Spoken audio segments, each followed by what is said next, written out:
So let's look at how we used to market. We used a push marketing model. We would put in a print ad, radio ads, television ads, and we are pushing our message out to the consumer. It's a one-way communication model. Now, what happens?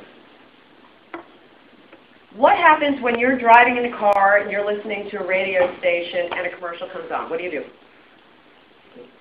Flip the station. What about television?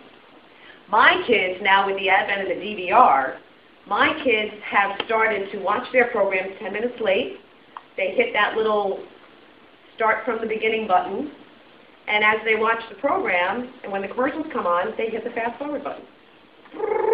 And now they're where they need to be. And by the time the program's done, it ended, just about the same time. But they got rid of all the crap that they didn't want to listen to. The average person sees over 3,000 ads a day. So what do you think they're doing? Yeah, they're not listening. Okay? So how do you get their attention? The new marketing model is a dialogue. It's a two-way communication. We call it a pull marketing model. By communicating with other people, you are pulling them into your sphere of influence. You are engaging them in conversation. You are soliciting their ideas, their thoughts, their questions. You are asking them to be a part of your community. See the difference? People pay attention when they know that you care. So, how do you start any good conversation? As the saying goes, God gave us one mouth and two ears. So we listen. Listen to what's being asked in the marketplace. Go and poke around. See where the holes are in the conversation. What questions can you answer? What information can you provide that is going to benefit the people that want to do business within your industry? How can you help them? And if you do it with the thought that you are benefiting the community, that becomes very believable. It is believable. People build trust, and they start now engaging you in conversation. So one of the first things you might want to do is start a blog. You always need a home base. Home base is your website, your blog. Those are the best answers. A fairly good answer is potentially, say, a LinkedIn profile. Perhaps you work for a company, you're an employee within a company, and instead of pushing people to the website, you're trying to build the connections yourself on a one-on-one basis, so you put them to your LinkedIn profile. Worst case, you send them to your Facebook or your Twitter account. But that is sort of in the order of preference.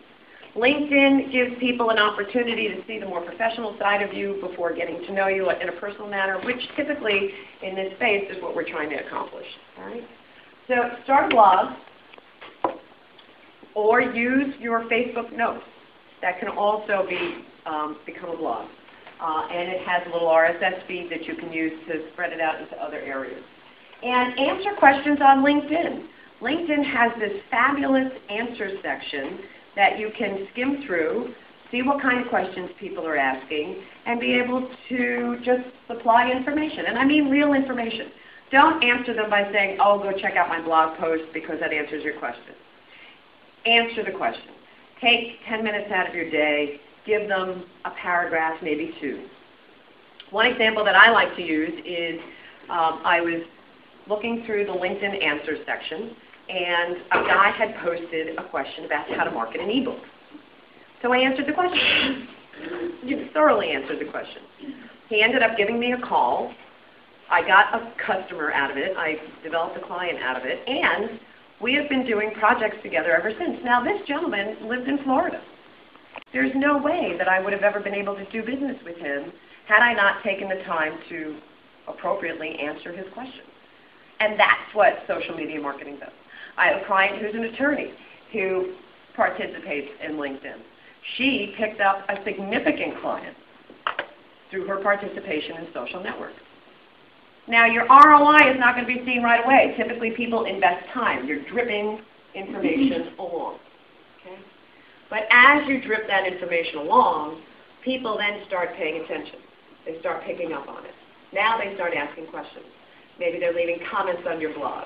Maybe they're talking about your notes on Facebook, or they're engaging you through Twitter, or they're sending you in-mail through LinkedIn. But as soon as that communication starts to open, that's where it starts to build. And it's not necessarily your contact directly with the people who are connecting to you, but it's what they say about you to their networks.